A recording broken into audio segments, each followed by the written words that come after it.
నమస్కారం. ఎంఆర్ న్యూస్కి స్వాగతం. నేను మీ రవి. నెల్లూరు జిల్లా కావలి నియోజకవర్గం అల్లూరు గ్రామంలో వేచి ఉన్న గంగమ్మ, కలుగోలమ్మ, పోలేరమ్మ గ్రామోత్సవాలకు ఈ నెల 31వ తేదీ జరగనున్న సందర్భంగా రెండవ సాటింపును ఈరోజు ఘనంగా నిర్వహించారు. ఆలయ కమిటీ సభ్యులతో పాటు ఉత్సవ కమిటీ సభ్యులు మరియు మాజీ శాసనసభ్యులు కాటంరెడ్డి విష్ణువర్ధన్ రెడ్డి ఆధ్వర్యంలో ఈ యొక్క సాటింపును కొనసాగించారు. ఈ కార్యక్రమానికి పలువురు గ్రామస్తులు తదితరులు పాల్గొన్నారు.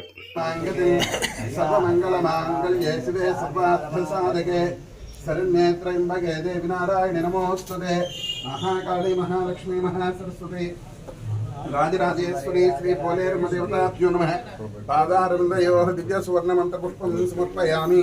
యాని కాని చ పాపాని జన్మాంతరకృతాని చ తాని తాని ప్రదక్షిణ ప్రదక్షిణ పదే పదే పాపోహం పాపకర్మాహం పాపాత్మా పాప.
గంగమ్మకు, కలగలమ్మకు, అంకమ్మకు, మాతమ్మకు, మహాలక్ష్మమ్మకు, పోలేరమ్మకు, పోతురాజుకు, గుట్టందు, బిట్టందు, పాడందు, పంటందు అన్ని సుఖం ఉంటే రేపు వచ్చే మంగళవారం ఊళ్ళో పోలేరమ్మ ఉత్సవం.